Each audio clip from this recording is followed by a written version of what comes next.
building common consensus and alignment around, amongst other things, how to measure whether nature is declining or recovering.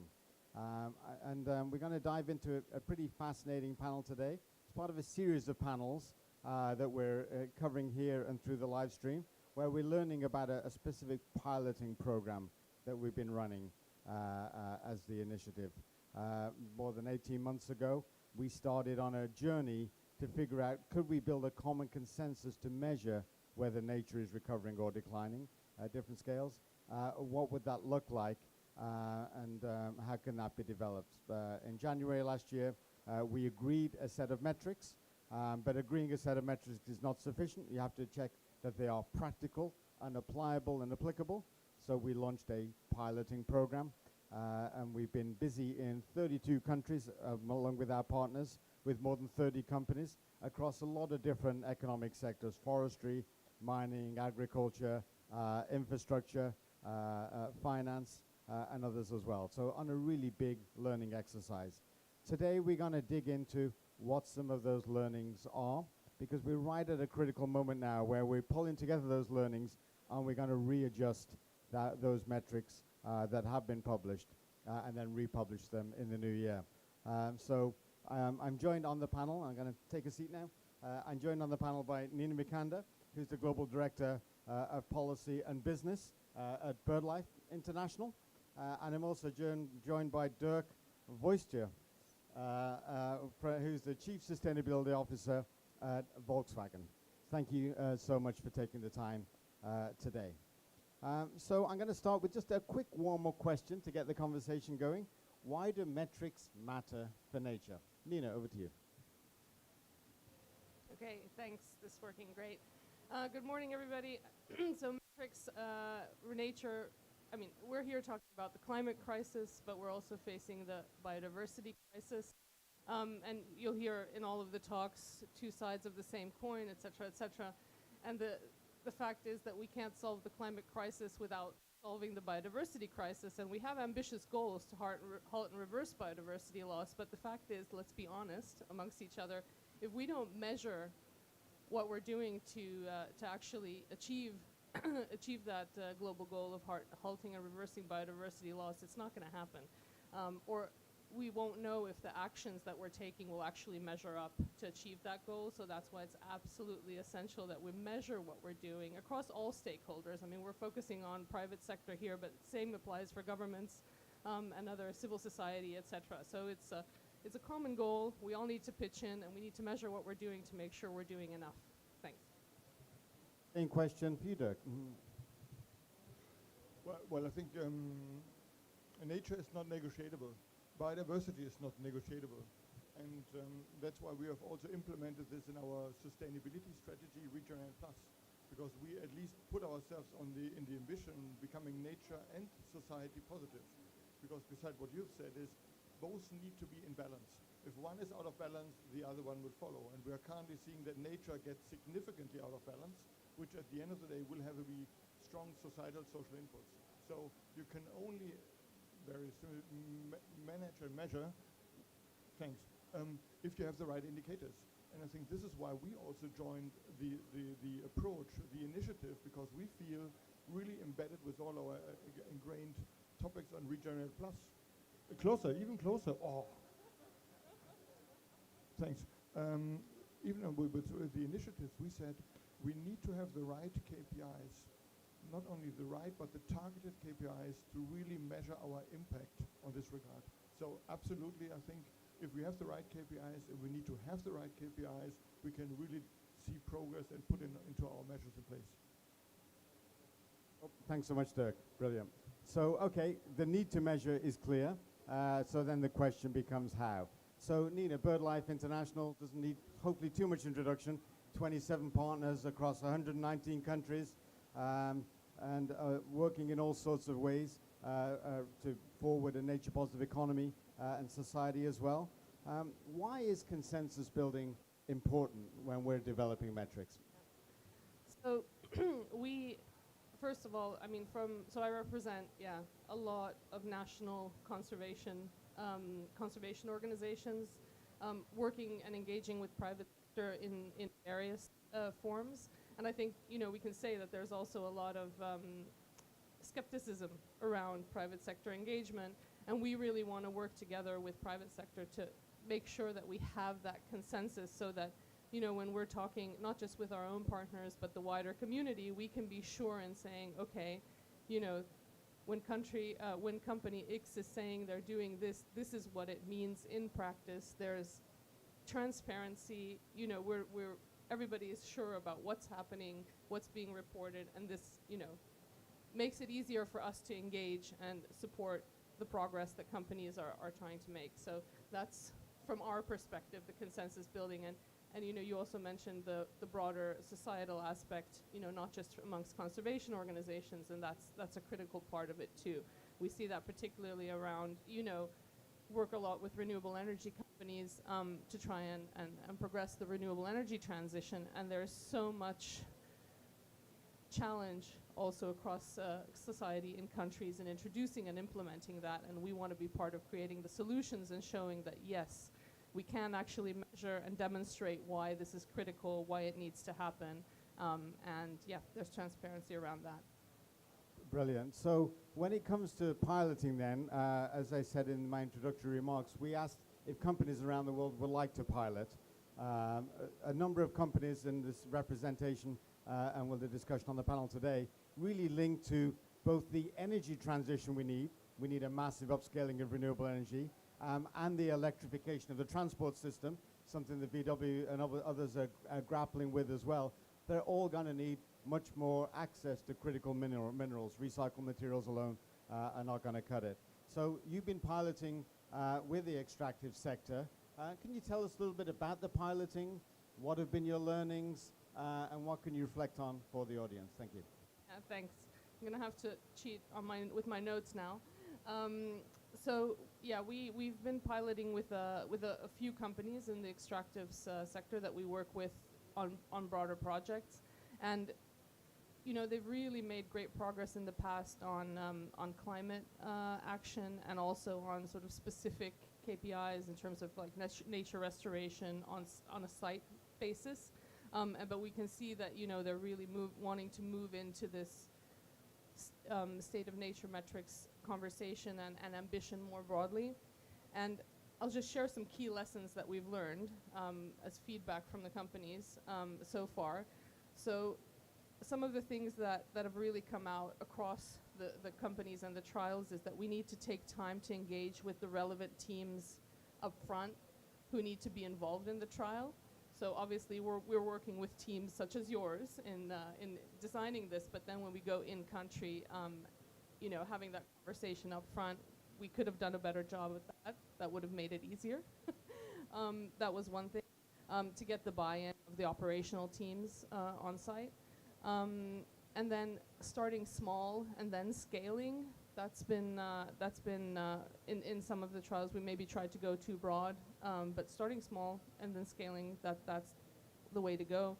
And then around that, the methods that we are using right now, the low granularity methods, they can be used for that high level corporate level reporting, but the ground data is really needed to accurately track the progress that we're making. And that will get easier over time once you have that data from the ground level and you start building up on that over time. So yeah, initial investment probably in the data gathering will be more, but it'll get easier over time. So 3 things that have come out so far in the trials. Excellent. Thanks, Nina. We're going to move over to Dirk now, and a couple of related questions as well. First of all, why did Volkswagen want to pilot these metrics? We were eager to pilot. I think we had several phone calls where we really made sure we want to be in the pilot, because for us, as I said, to manage and have the right KPIs is super important. But on the other hand, we felt if it is too detailed, too complex, we will never implement it. So we set ourselves the target, let's start to shape the agenda and prove if it works with Volkswagen Group, 110 assets worldwide in all major countries. If that works, it works for all other companies as well. And we selected two sites, Wolfsburg, our headquarter, very complex, but with a lot of facilities around that. And we selected China, because we said if it works in China on biodiversity and all the nature data around it, it could very well serve in other countries as well. So electromobility in China, complex systems with two sites next to each other, and very importantly, what kind of data are available in China and how much can we get this data out of China into our reporting structure. And the learnings were phenomenal. I think we really got to, let's say at this point in time, and we most likely come to some details, is high strategic value of the data we are getting out of it, a lot of learning what it means for ourselves to have the right capacities to understand and interpret the data, because at the end it is about reporting, but even more it's about taking the right initiatives, measures in the ground to demonstrate progress. So two sides, pretty big ones, and a lot of learning. Yeah, and obviously that's fantastic to be working in very different parts of the world with different data and metrics challenges as well. Do you want to double click on that a little bit? And have you got any specific insights that you pulled out from both the China and German pilots that you'd like to reflect on? Yeah, well, first of all, I think there are learnings on various levels. The first thing is, you know, the data and the KPIs need to have a scientific, robust background. Without that data, we will go everywhere. Secondly, they should be pragmatic and applicable and demonstrate progress or the negative one decrease. Because some of the other measure, we don't see the desired progress, but then at least we got the honesty of saying that doesn't work as predicted. So that's the other part of it. So they need to be practically implemented and science-driven. Secondly, they should be simple in a way and available. And that's not always the case. And we struggled significantly, as you know, to get some data. But this is the other part, is do we really get consistent data set on what level? And then the third one was a strategic level. Can we really assess impact? Does this really do anything? If we renaturate a forest, if we restore a certain peatland, does this really bring, so do we measure impact in this regard? And then again, I said it before, a super learning for us. Do we have the right capacities and capabilities and data available? And this is also a learning curve for us. So 4 major points which I feel and we gave you a detailed on all the indicators, but on a more strategic level and coming really with a point, keep the momentum to make it practical. You have an ambition and you have an action, and between that is practicability. If you don't apply what you have, you will end nowhere. Thanks, Dirk. And you've just nailed essentially the key tension that we faced in developing this metric set between scientifically credible and highly practical as well. And when we've been developing metrics, there's always a tension with organizations such as BirdLife that have got deep science understanding and are on the ground in a lot of countries that really understand that. And then companies that are looking for practicality as well. So that has been drawing that Venn diagram has been the single biggest challenge within this. We've got a lot of work now listening to companies to figure out how to further look into the metrics and what needs to change. And of course, when we developed the framework, there's been downward pressure for practicality from companies as well. What advice, either of you, would you give us? We're at this key moment now where we're about to refresh the metrics based on the listening exercise. What advice would you give us when we're trying to find the center of that Venn diagram between those two poles? I would, if I'm allowed to give a recommendation, my perspective would be to do it in a two-step approach. Having one step on set of indicators where we are really fast-forwarding and seeing actions directionally correct. I know that's not 100%. I'm a biologist myself, and you wonder how could you work for an automotive company, but I do it with a lot of passion and fun. And the secondly, now referring to what you've said, you at the end of the day need to have a very detailed set of indicators on the ground. The Amazonas area is completely different when you're in a desert land, or if you're in Wolfsburg, or in Alaska, or in Finland, Norway. It doesn't matter. So concentrate to develop a set of indicators so that we can measure and assess actions directionally correct. And secondly, then have all the other detailed indicators, which we do have, by the way, and as a second phase, because you really want to have detailed project assessed and scientifically discussed on the ground. But so you have a fast-forward movement, which is directionally correct, and we need to allow a little bit of an incorrectness, so an 80-20, 90-10 rule. Otherwise, we will, well, Mr. Stryer had it in his famous biochemistry book, if I were perfection, my book would never be finished. And finding the better indicator is always an excuse of not doing anything. So my point would be fast forward, and secondly, come with other indicators. Yeah, thanks. Building on that, I was just going to say it's sort of it's a communication challenge, and it's a challenge that I fully accept that we have to take on as the sort of conservation community working in this process. It's let's adopt a done is better than, perfect mindset about this. We, obviously, BirdLife, totally based on foundational science. But, we can wait for the perfect science forever, but the world is not going to wait. Nature is not going to wait. The climate is not going to wait. So there's a communication challenge that we have in this next phase as a collective, I think, as Nature Positive Initiative, and working together even better, because so far, it's been very much focused on, obviously the metrics work, together with the standards agencies, the disclosure frameworks. And I think now is the time to bring in the more conservation-oriented NGOs to support the messaging around this next phase, to make sure that we are moving quickly enough and not waiting to be perfect. Great, thanks, Nina. I'm going to zoom out a little bit now to use cases and what's next, because these metrics, of course, as mentioned, have been piloted, they've been developed. We hope that in January next year, we'll republish the metrics based on the feedback from more than 30 companies as well, a final consultation, and then we'll hopefully be done by Q1. And then the process of embedding begins. How do we embed them within disclosure frameworks such as TNFD and GRI? How do they can be embedded within target setting frameworks such as SBTN? How can other users such as multilateral development banks, who just last week made an announcement that they will be harmonizing their approach across all metrics, and referring to these metrics we're discussing today when it comes to measuring nature itself, which is fantastic. But there is one other area as well, which is taking an acute interest in this work, which is regulators. The Corporate Sustainability, CSRD, Corporate Sustainability Reporting Directive, is now in the process of being operationalized. It's been very, very rocky.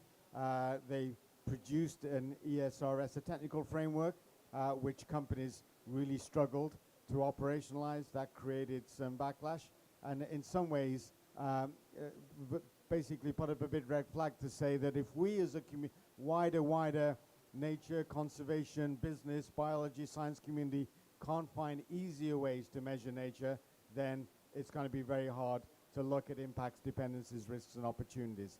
So there's some real downward pressure there to simplify as well.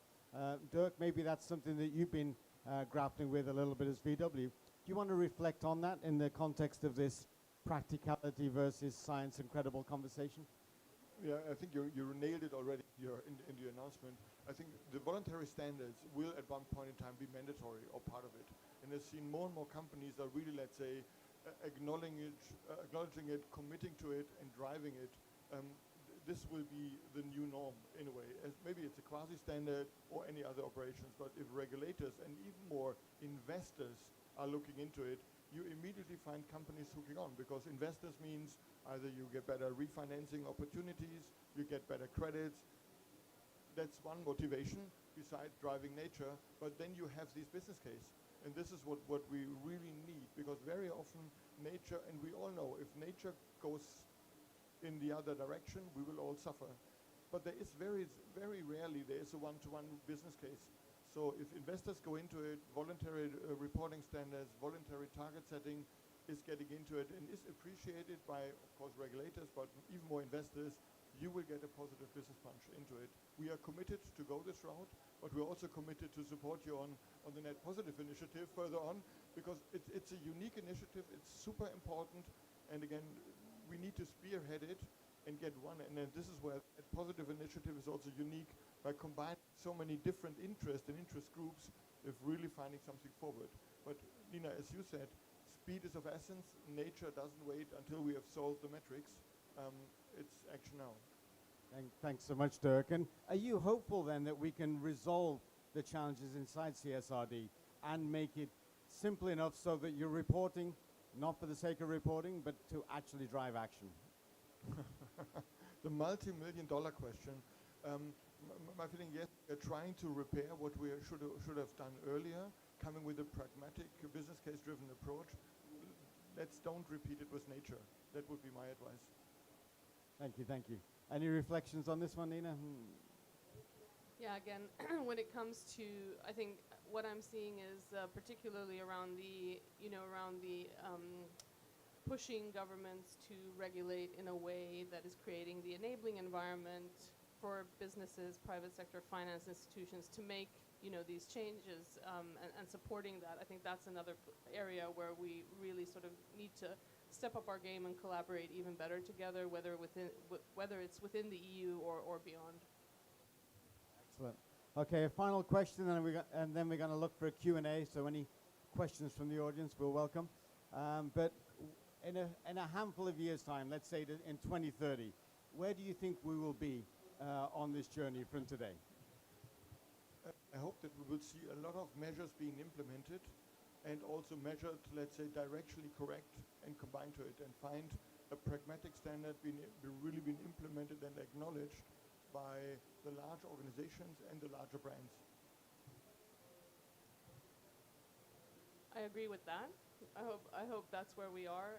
I hope that there are enough, front runners to pull those that are lagging behind in their flow. And of course, we need, really big front runners to make that happen across sectors.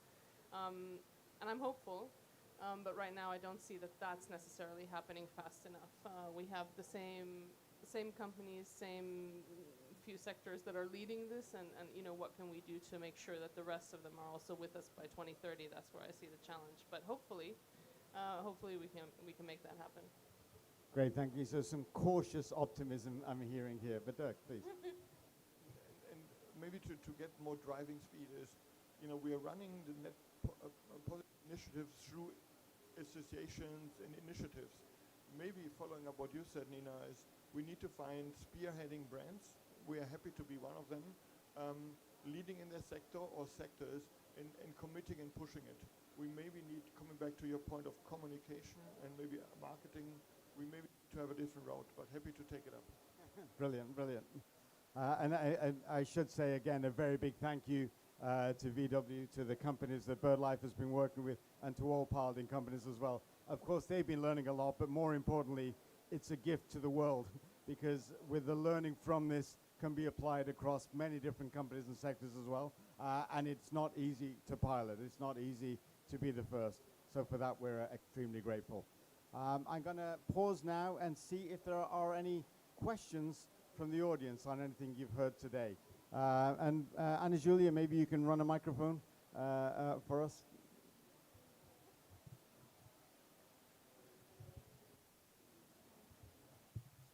Hi. Is this on again? Hi. Yeah, nice and close. So my name's Andrew. I'm from Hexagon, world's largest measuring company. It's actually a question to you, Dirk. I know we've had a few conversations earlier in this year. I'm very interested to hear how you said about doing we're obviously measuring company, we're technologists, we're engineer nerds. We're on the side of practically how do we measure things. So my question is, how did you go about measuring around your area? It's obviously an industrial area, surrounded by a mixture of farmlands and urban environments. So how did you practically measure around your environment? Yeah, thanks. And first of all, congratulations to the work Hexagon is doing. Sure.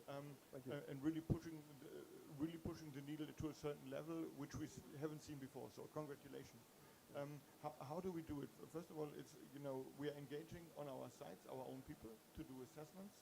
We are taking to certainly wherever available satellite pictures and really exploring it from this end.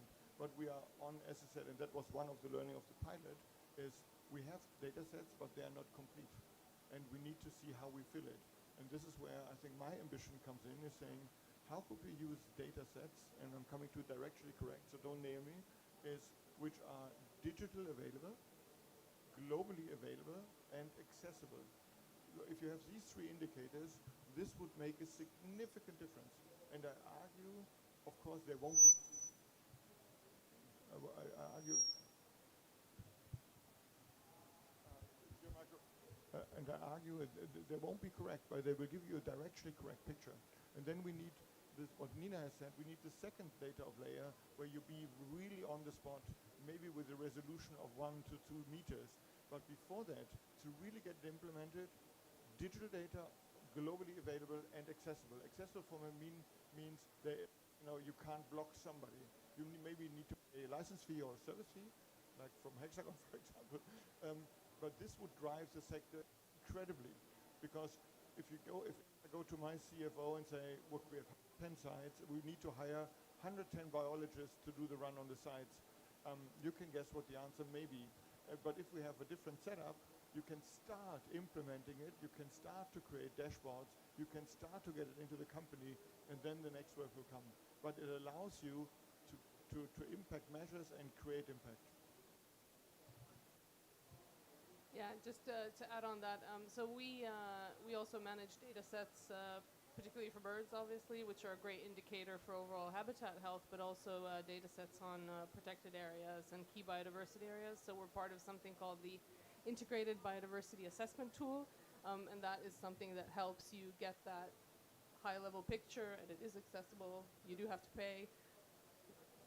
Yeah, it's accessible, and then that helps you get a picture of where those, because nature is not equally distributed, so depending on where you are, the impacts are going to be larger or smaller, and then you can sort of go in, have that big, at least an initial look at what the situation is, and then you can start developing that. So some of the companies we've been working with is in the pilots, they've, for example, then to get that ground level additional data, in addition to working with their own teams, they've partnered with universities.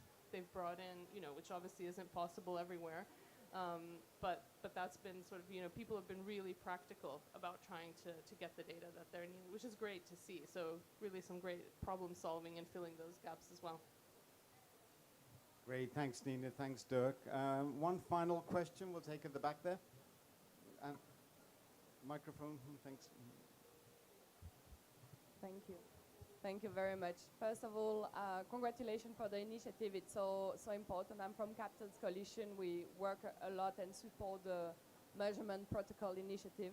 In general, my question is about once the data is there and that people understand the why, how does that happen from the data to decision making internally that deliver really impactful action? I think we have all seen that struggle within the system. So thinking about strategy, you, for example, talk about how you go to see your CFO. So how we can also move those sustainability data-driven element to a more strategical organizational direction, and how are you engaging, for example, with board and senior management? I briefly talked at the beginning about our sustainability strategy called Regenerate Plus. So it's about regeneration, because it was designed at a time around the Earth's overshoot day, and we felt 0 is not good enough. You really need to go beyond. If we can make it, we don't know, but at least we want to try. And one of our KPIs, top KPIs, is biodiversity index. So we really put it on the highest level, from a company perspective, is biodiversity, which is really unique for an OEM so far. So we are looking for the right indicator to measure it, because we haven't found it yet, and that's why I'm coming with practicality. And on the other hand, it is very important that you have measures and initiatives in place, because we very often come here, I need to have all indicators ready until I start to do something. We better get something doing and measure as we go, because otherwise, as you said, it may be too late. So this is one thing. So as an indicator on the highest level of our strategy, monitoring broken down to our own assets, we call it land use indicator, broken down to our supply chain, and then we are just about launching we call it biodiversity fund, with up to 25 million a year beyond our value chain. So this is also where we're driving measures with renowned organization to really push into the direction of nature positivity, fully understanding that this is not enough, but at least it's a beginning. So we are trying to measure, yes, but we're trying to initiate actions and follow up with measures, because otherwise we may well be too late. And certainly, I think with the Capitals Coalition, You know, it's about impact assessment. So we are a proud member of the Value Balancing Alliance, and we're using this tool, for example, to assess the impact of our strategy as such. Are we really moving towards positivity? That's one way of assessing it. Great, thank you very much. So I'm just going to wrap it up by, first of all, mentioning one extra piece of this puzzle that we haven't touched on today, which is, okay, you've measured nature. How do you describe that in your company? Okay, I have net gain for nature. How can I phrase that?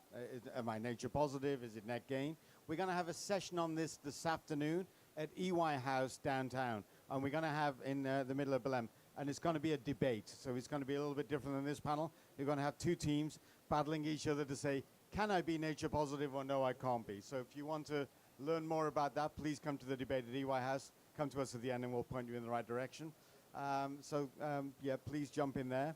Otherwise, I think all we have left to do is give a big round of applause to our two panelists for their sharing today and for their participation in piloting as well. Thank you very much.